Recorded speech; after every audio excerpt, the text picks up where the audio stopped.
Right up next will be a short, very interesting update on the Lori Vallow and Chad Daybell case of the tragedy that occurred with J.J. Vallow and Tylee Ryan in interesting area of Idaho. This is just an informational update, so it's fairly brief. You will learn some very interesting things in it, so be certain to like, comment, subscribe, of course, but share this far and wide and get this to the general public. This will be right before we also start going into the particular specifics in the Brian Koberger case. Thank you again. That's up next on JTC Channel. Today things are moving ahead and progressing with the doomsday cult true crime case, which is the case of Lori Vallow and Chad Daybell. A friend of Lori Vallow Daybell, Melanie Gibb, also testified how people involved in the case became acquainted through a doomsday cult system that led them to these special preparedness meetings loosely affiliated with the LDS, or Latter-day Saints, group. An FBI analyst who reviewed cell phone records testified that on September 9th, Chad Daybell sent a text to his wife, Tammy Daybell, saying he was burning debris and that he had also shot and buried a raccoon on his property. Of course, that ended up being the remains of Tylee Ryan, and then shortly after, J.J. Vallow was uncovered in this exact area. So this will be an interesting video. Most certainly, and be certain to like, subscribe, and then comment. We always enjoy hearing your feedback, most of all, what you are genuinely thinking about and feeling about this case. Thank you again. I wanted to preface this by pointing out that I've been waiting until the correct opportunity to truly dive more into this case, kind of an in-depth fashion. But this is the area that very few have been talking about. This was an important area, though, in regards to both Chad Daybell and Lori Daybell. It's called the Beckler Ranger Station. And so, essentially, this is an area that's in Idaho. It's kind of outside of Rexburg, okay? And it's close to some of the outskirts of the Yellowstone Park. And they would come here, they would come directly to this area for specific activity or specific types of strange, some might say, activities throughout the year. And allegedly, sometimes activities that people just would not understand or would have any understanding of. And certainly, it can be said that both Lori Daybell and Chad Daybell subscribed to the fundamentalist Latter-day Saint mindset, which is the kind of post-millennium type of prepping philosophy. And so this philosophy that they had,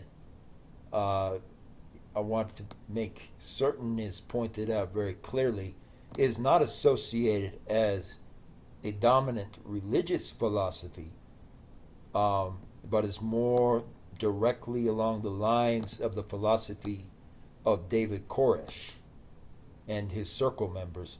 David Koresh was a famous cult leader back in the 90s and actually back into the early 70s as far as when he really got going with his post-millennial style, prepping groups and style of working through things.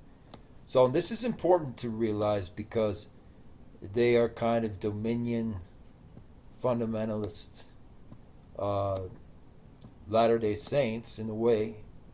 You could say real fundamentalist Latter-day Saints who believe sincerely that Chad Daybell will return as a immortal soldier and they would go back through multiple lifetimes. This is real. This is what is said in the court documents of what they believed. They would come back through multiple lifetimes and then through the afterlife to be able to have Chad Daybell be given his proper warrior sword attire and be an immortal warrior and similar things like this. It's important to recognize these things because they fundamentally affect some of the actions and activities that were taken in this area that were, directly near the ranger station and right here, actually actively near the park. Some say that they were actually killed, that Tylee Ryan and J.J. Vallow may have probably been killed in the outskirts of the actual park. Not that they were just murdered in a random location, but actually murdered near the park itself.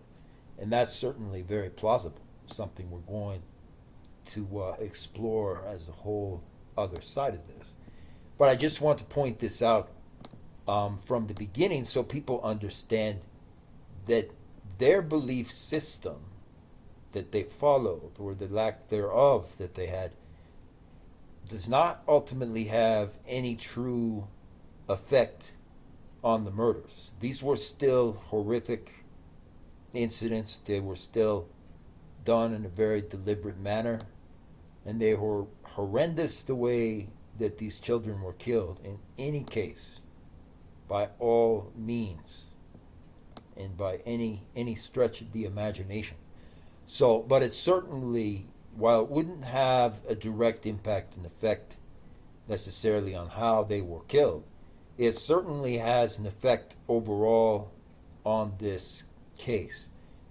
And these belief systems, I'm making certain to positively identify that up front, are based upon a cult type of system of belief, of the likes of David Koresh and similar groups who believed much of the same things. And so these more or less cult belief systems came into serious play in this case. You discover things that just seem beyond belief or beyond extraordinary, because these are the actual belief systems these people had. They were going to come and they were going to be these immortal warriors and destroy everybody who ever came and affected J.J. Vallow's life and Tylee's life and similar things and so on. And of course, in the end, they ended up murdering their own children and similar things that occurred from that. But you can't fault the fact that cult type of belief systems and so on have always been around. They've existed for thousands of years, and they still do these types of cult beliefs and practices to this day. As far as having a direct effect on how somebody was murdered or why they were murdered and similar things like that, ultimately though, it doesn't really get into too much detail there. But I'm going to be showing some very important key issues. When you see in the 3D model that I'll show you, it's kind of a sample of the actual 3D type of model that was done, demonstrating where they found, or were supposed to have found, the bodies of both J.J. Vallow and Tylee Ryan, and perhaps other interesting things there. So I'll be showing that. I just wanted to make sure, though, this was pointed out for everybody. The Yellowstone area of the park was a very important aspect of the Chad Daybell and Lori Vallow case, and it's always been very important to it. Very important key update. Of course, the cases were separated, so both Lori Vallow and Chad Daybell will receive separate individual trials, which is going to tell us certainly much more, I would say, about each of their individual histories. So a very interesting development for sure. And the theory that circulates on social media may well shed light on why Tylee Ryan was last seen at the Yellowstone National Park, and why some say a 50 square mile portion on Idaho's side of this same park is the perfect location to get away with murder. Detectives claim the last known sighting of Tylee Ryan, age 17, was during a family day trip from Rexburg to Yellowstone National Park in September of 2019. According to detectives, phone records determined that Tylee Ryan visited the park along with their uncle Alex Cox, and mother Lori Vallow, and younger brother J.J. Vallow. Investigators have asked for the public's help in tracking down the group's whereabouts when they visited this park. The area in question is the 50 square mile rectangle of Idaho that is in Yellowstone Park, stated Brian Cole, professor of law at Michigan State University. The only sort of development in the Idaho portion is the Beckler Ranger Station. And remember when I showed that to you just a little bit earlier in this video here? Yeah, that's why it's so important too. There are elements to this that will be explored. If a crime is committed in this park, the jury has to be from Idaho State and the District of Wyoming, where the crime was committed. So the jury would have to be from the zone of the park, and nobody lives there, according to Colt. So this very interesting development here. And we'll get into more of what that is. And of course, our best wishes go to the surviving members of J.J. Vallow and Tylee Ryan, overall family, of course, their uncles, their grandmothers, and the other people who truly miss them. It's just it's a horrible, tragic shame that, of course, their parents are not included in that lineup, most certainly. And thank you again. There will be more to explore as we go forward. It's coming from the actual 3D imaging. Of missing teen Tylee Ryan. It would be months before police discovered her remains in that spot and the body of her younger brother JJ nearby. KSL's Dave Colley was the first to make the satellite image discovery, which we shared with you in an exclusive story a few weeks ago. Now that two-dimensional picture is helping us take you to the Daybell crime scene in 3 dimensions. Can you tell me where your kids are? It's all anyone wanted to know for 9 months. Where were JJ and Tylee? Of course, we now know where the kids were. Buried on Chad Daybell's property on the outskirts of Rexburg. Their bodies recovered by police and FBI agents in early June. Tonight, their stepfather, Chad Daybell, is sitting in jail after human remains were found. Investigators made the discovery with the help of technology. Pings to these cell phone towers, timestamp.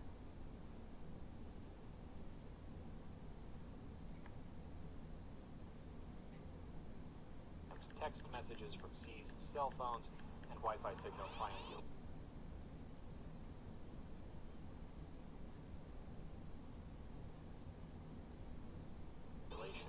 The time may come when prosecutors have to explain all of this. So yeah, quite a horrifying sight when you begin to really discover these things, up close in this manner.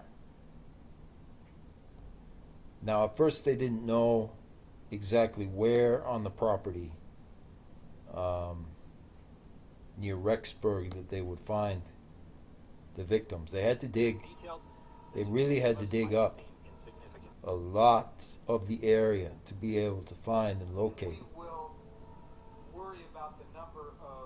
where the victims were. And the reasons for that partly were due to the fact of their post-millennial beliefs and the kind of the cult activities that have gone on in that area a lot.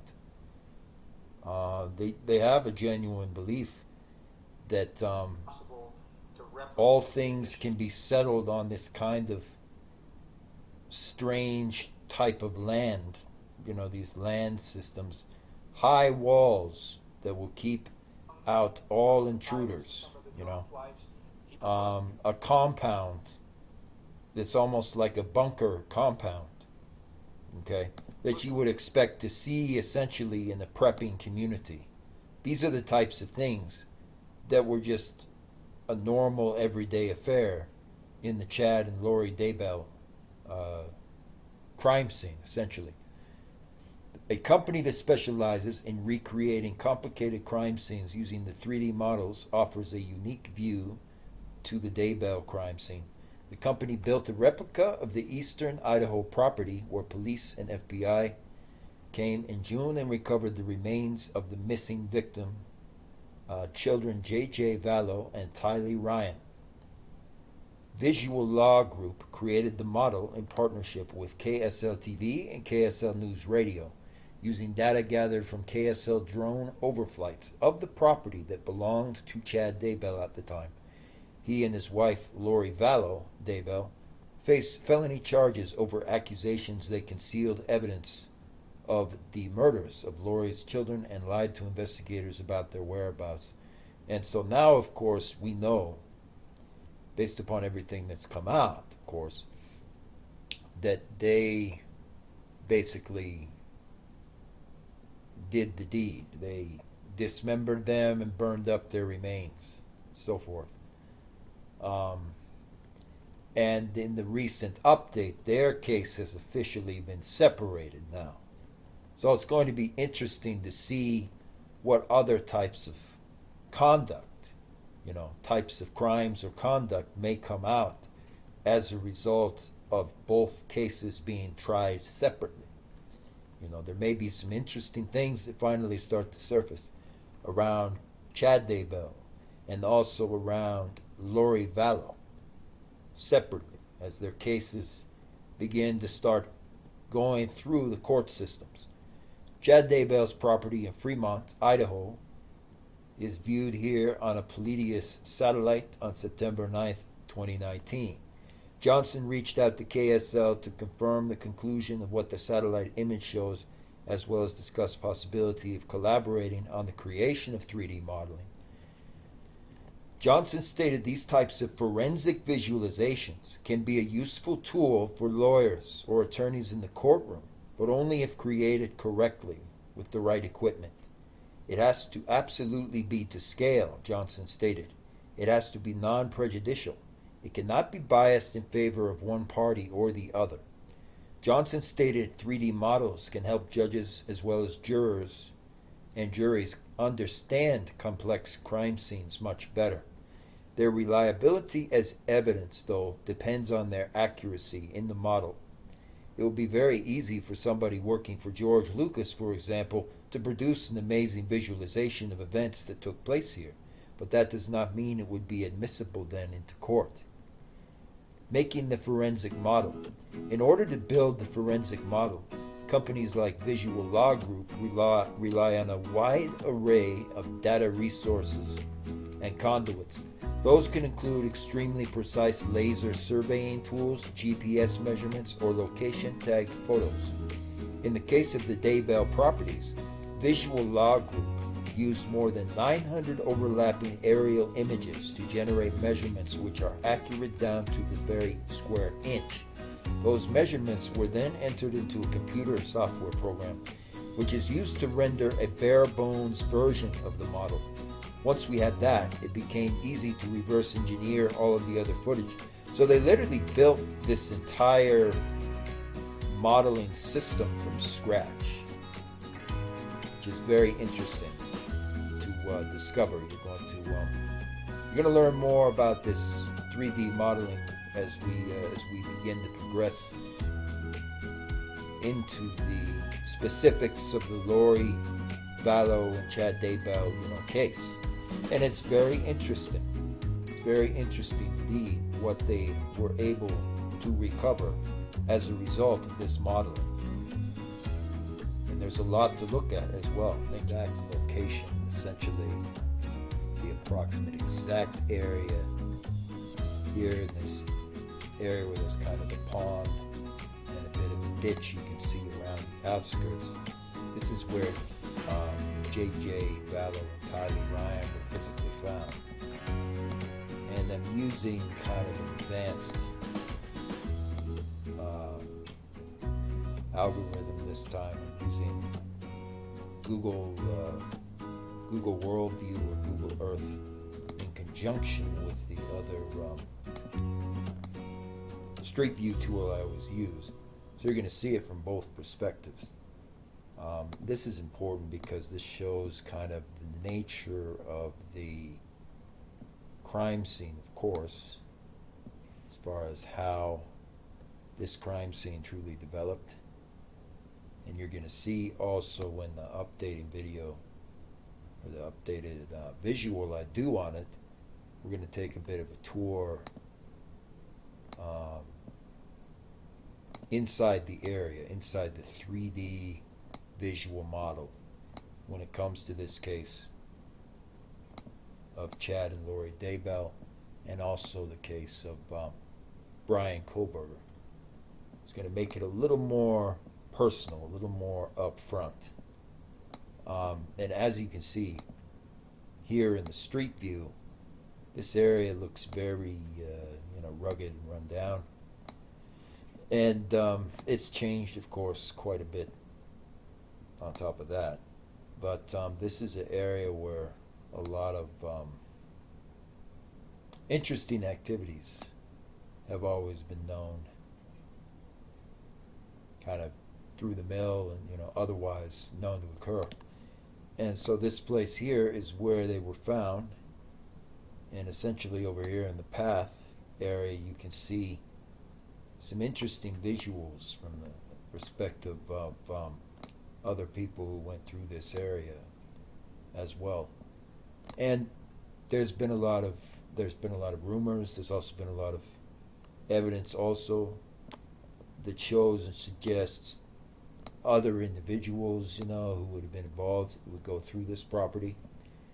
And as we explore this case more in depth, and as we get into the crux of the case, as well as the visuals that come with that, with Brian Koberger, you're going to get a full grasp of that. You're going to see examples of who those potential suspects may be who've been involved with this, for some time.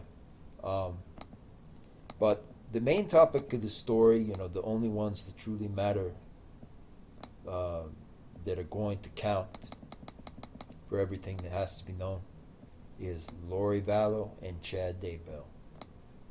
They are the main storytellers. This is their story.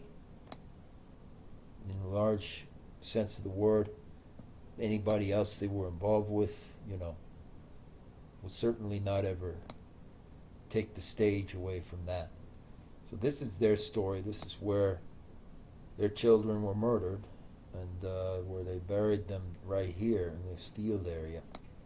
It's very interesting. Very, very cold and calculating individuals. You will rarely ever see anything so interesting as what you will discover as this really keeps going through the courts, and people are taken care of and, of course, sentenced within the court system. Thank you.